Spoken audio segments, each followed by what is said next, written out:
the Russ Center for Media in downtown Cape Girardeau. Welcome to Focus on Southeast, a program on issues, events, and people impacting Southeast Missouri State University. I'm Dan Woods with KRCU Public Radio. On today's show, we will learn more about SEMO's Prior Learning Assessment Initiative, where work experiences can convert into college credit. And later, Starship has landed at SEMO, bringing food delivery by six-wheeled robots. You're going to love that one.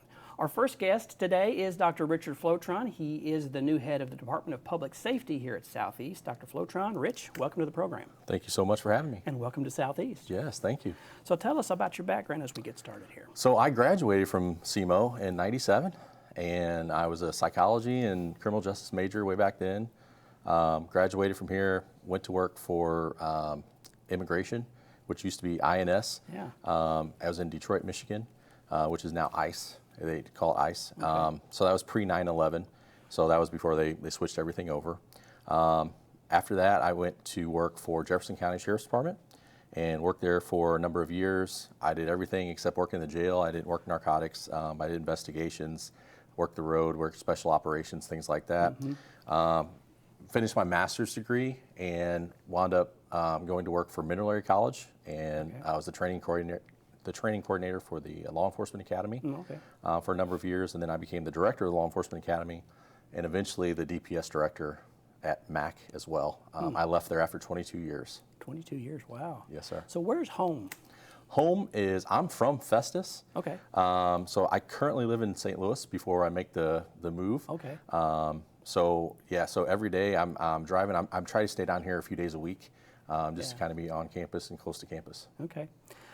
So what are some of the short-term and long-term goals that you have for the department? I know it's still sort of early. You've been here, what, a month or so? A month. So what are some things you're already seeing? So, well, one of the things my whole plan was to kind of meet everybody and try to meet as many people as I can and find out some of the problems, some of the, not necessarily, I hate to say problems, but some of the issues that need to be addressed. So I think with that is, just finding that, funding is always going to be an issue, right? So some of the challenges, is anywhere in the state of Missouri or across the nation, law enforcement has a horrible time trying to recruit and retain police officers. So that's obviously going to be an issue. One of the caveats to my job, though, is not just am I over the police department, but I also have dispatchers, I also have transit, I also have parking. Okay. So that in and of itself is kind of a challenge, right? Is kind of learning those two. The dispatch, not the dispatch, but the transit and the parking. Parking's is always different, fun. right? Parking's always fun. Yeah, and I remember, I tell people whenever I was here, I lived actually right behind the studio here on Themis. Okay. Whenever I was here, and so I walked. I had a perimeter parking pass, and I walked every day, and that was just kind of what everybody was used to back then. But the parking lots were much fuller back then. Yeah. How many officers do you have? So we have. Currently, I want to say it's, I think we're scheduled for 15, but whenever you add the command staff in there, we're at 17 commissioned officers. And then we have 4 full-time dispatchers. And the parking, we have 1 full-time in parking, and then we have a student. So we have total of about 28 to 30 employees. Is it staffing about where you need it to be, or do you see it maybe? I would love to have more, right? Obviously, that's one of those things where, again, it's going to be the funding. We have, I think, 2 vacancies right now in the police department. One of our vacancies, we have a cadet in the Law Enforcement Academy that'll graduate in December that we're paying for sponsoring him to go to the academy. So then that way, they basically sign a contract with us saying that we'll pay for your training and then you give us 4 years. Okay. I was going to ask you if there's a tie-in with the Law Enforcement Academy. I thought there might be. Yes, sir. Yeah, that's the relationship is, and then so. In my former place of employment is in running the Law Enforcement Academy is I had a relationship with Bobby Bollinger, who's the academy director down here, and we tried to collaborate and work as much as possible. What are some challenges and opportunities that you see? So again, the challenges are going to be the recruitment and retention, right? Yeah. That's the number one thing. The opportunities, I think, are, I really want to change some of the things, change the culture, and not to say that there was anything wrong with the culture prior to my arrival, but I really believe in, I want to my goal is to do more of a what I call student-centric or customer-centric type of policing, and all that is you know, is modern style policing, right? Is everybody's so used to hearing the term of community policing, Right.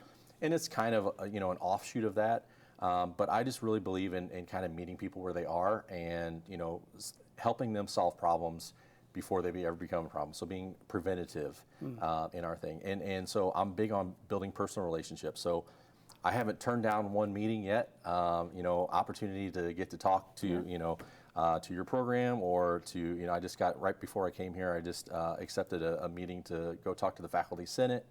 I just want to meet as many people as I can, because I really found in my past and you know, my other employment, is the more you get on that personal level with people, and the more that they really get to know you, and I get to know them, and people will be more apt to tell you the problems and solutions, right? It's not just about problems, but we want to come up with mutual solutions. Yeah, I guess you know about the shooting that happened at the Show Me Center earlier this year, and then the university had a task force that worked together to do some new security protocols. Can you kind of talk about those and what those are looking like and how it's going?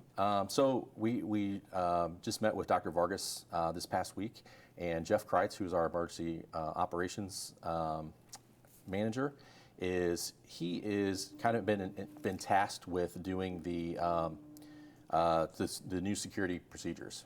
And so we have the metal detectors.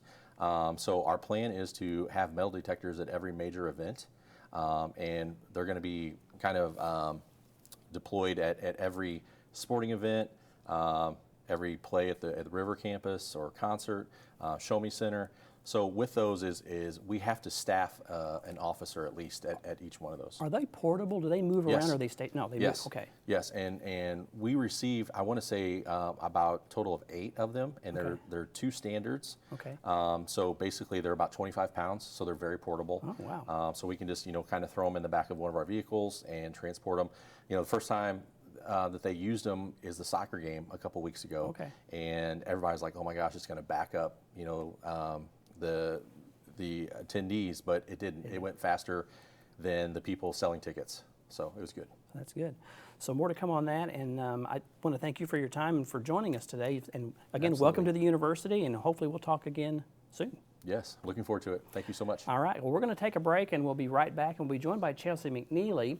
She's going to tell us about Southeast Online and SEMO's Prior Learning Assessment Initiative. You're watching Focus on Southeast, and we will be right back.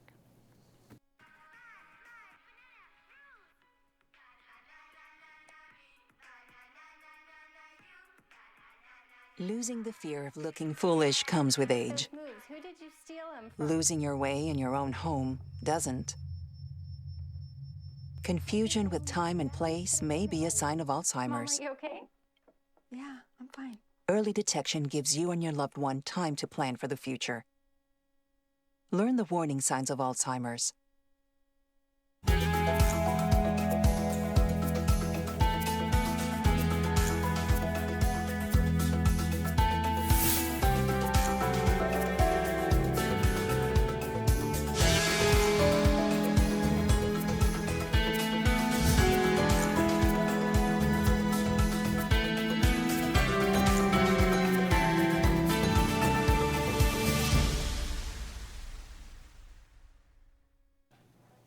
Welcome back to Focus on Southeast. Our next guest is Dr. Chelsea McNeely. She's Director of Early College Programs in Southeast Online. She's here to share information about SEMO's Prior Learning Assessment Initiative.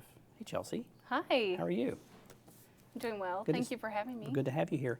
So what can you tell us about the Prior Learning Assessment Initiative? Well, I'm excited to be here to share more about it with you. If you would indulge me, I'd like to share a little bit about me first and why I'm so passionate about this. Please do. So I'm a non-traditional first-gen student, and I graduated high school with a couple of dual credits. Okay. I worked through high school in a vet software facility for 5 years. I started when I was 13. My uncle started a vet software, and he employed me from 13 to 18 while I was in high school. Oh, wow. Learning all of this wonderful work about how to stand up a vet software system. After high school, I decided to commute to a junior college for a while, and then I moved to Europe. And as a dual citizen, I lived there for 3 years, working in project management. I did cruise ship refits.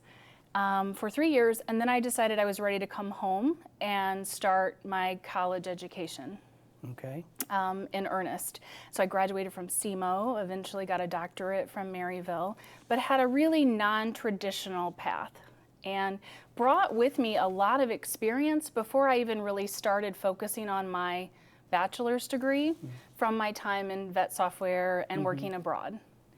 But that experience wasn't honored in the college setting or even discussed when I arrived. And so what prior learning assessment does is it gives us the opportunity to recognize what individuals are bringing to the table, what competence they've already gained before they've stepped foot in a higher education setting.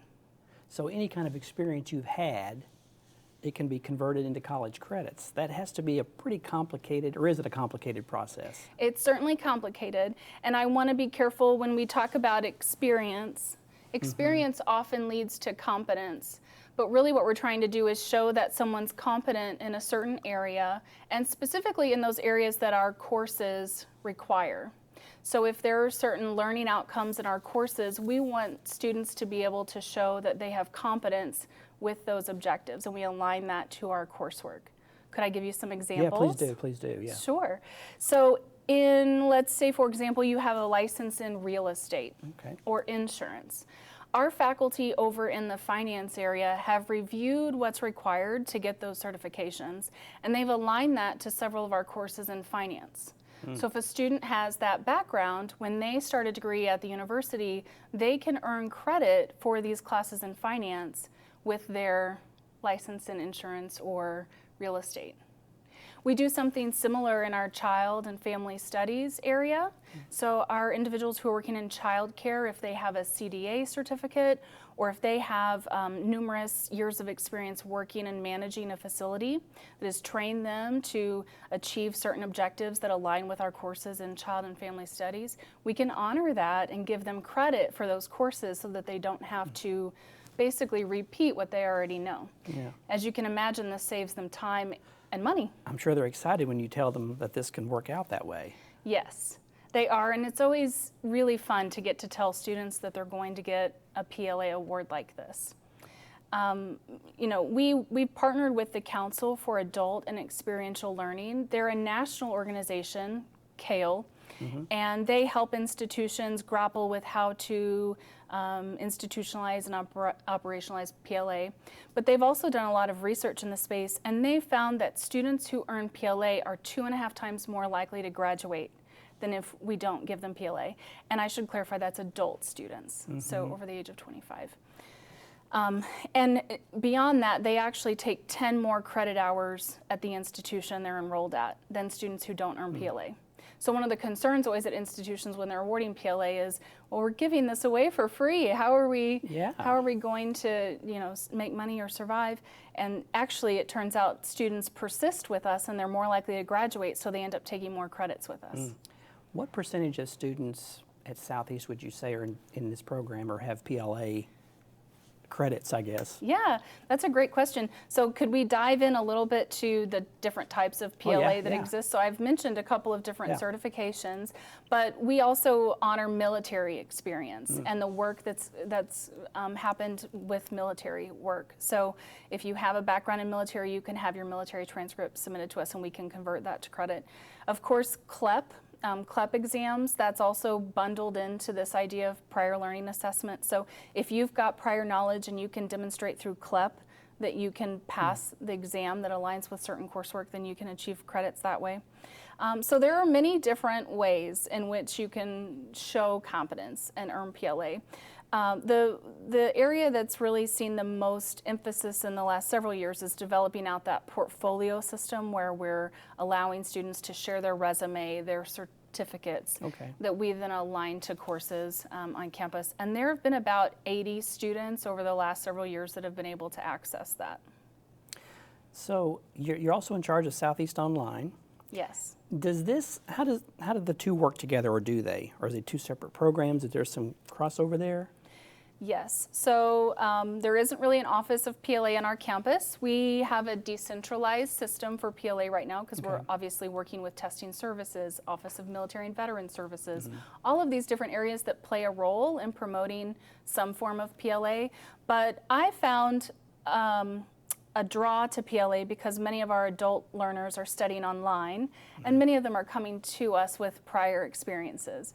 And so that's when several years ago I worked to get a grant so we could partner with the Council for Adult and Experiential Learning and really expand out PLA on our campus so that not only online students, but certainly as a priority for me, our online students could have their work recognized. Yeah. So tell us, we got a little time here to talk about Southeast Online. What's some of the newest, latest, and greatest things there?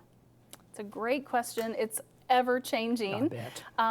Luckily, you're not asking me this several years ago when we were coming out of COVID. Yeah. That was a really interesting time. I bet. And so now we're trying to find out what that new normal looks like post-COVID when students really have this idea about what distance and online learning looks like, but they're not still sure yet how or if it's going to work for them. We do find a lot of our learners at Southeast want to take some classes online, but then we have about 1,400 students who take their classes entirely online. So we're supporting, all students who need access to one online course or all online courses. Yeah, and that's always changing. There's always updates and new technology, and some folks don't necessarily have really good internet, so they have challenges, maybe to try to find a spot to get a strong enough signal to upload a paper, right? I mean, it's challenging sometimes. Yes, but I've been really encouraged by our faculty. They're so interested in finding ways to deliver curriculum to the modern learner today. Everyone's probably, everyone said this is a new brand of student and we're working with a new type of learner. But that's, I think, certainly true today where students are demanding new things, new experiences. The competition is greater than it's ever been before in the higher education space. And so our ability as an institution to deliver programming that's flexible and that meets the need of a modern learner, whether it's through online learning, prior learning assessment, college credits through high school, dual credit, there's all these different ways that we can reach students where they are and to deliver curriculum to them in this non-traditional way. I'm going to guess that this keeps your job interesting and exciting because there's always something new, right? Yes, you can tell probably by the look on my face, Right. I get really excited thinking about that. I was a non-traditional student, and so I really love to live in that space of how do we do things differently to meet the needs of these individuals that we see today in the market. Great. Chelsea, it's been good talking with you. Thanks so much for being here today. Thank you. Okay, we're going to take a break. When we come back, SEMO Dining will be here to tell us about the new food delivery robots that are on campus. You're watching Focus on Southeast. We'll be right back. That small thing that keeps us focused. A habit we never skip to clear our minds and elevate our performance.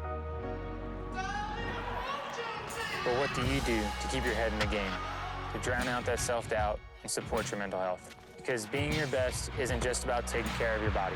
It's about taking care of your mind and your mental health. Discover the resources that you need to keep your mind focused and your mental health a priority.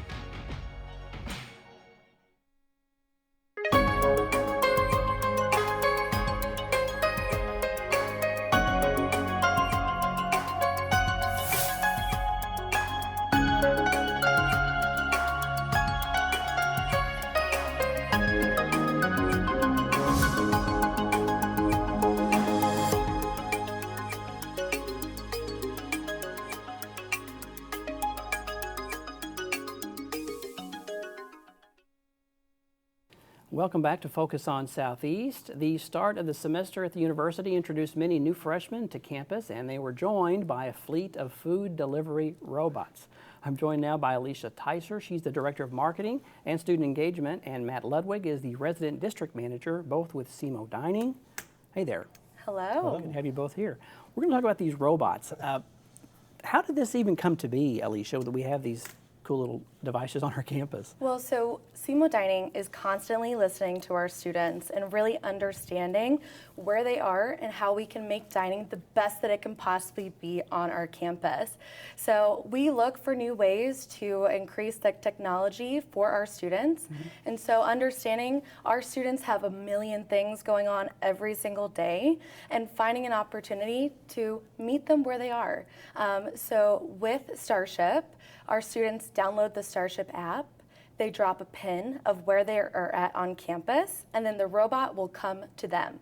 So this is really exciting from a student perspective because we all know students have their favorite place to eat on campus.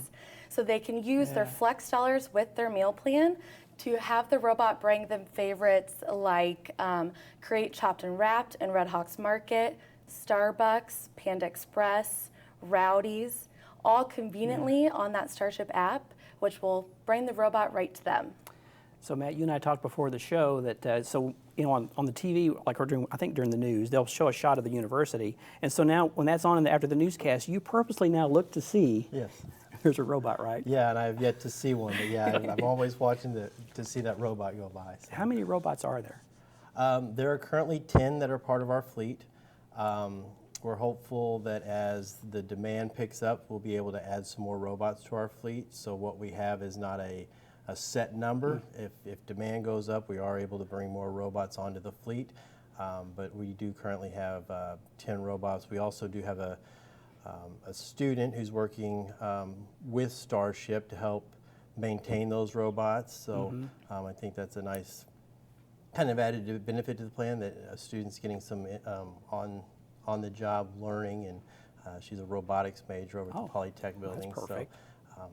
So yeah, it's kind of a neat opportunity for her. And I guess, Alicia, the robots stay pretty busy. I see them all the time now. They are having a heck of a semester, yes. I think it's safe to say that our Southeast students are making them feel right at home, and so they are going all around our campus every single day.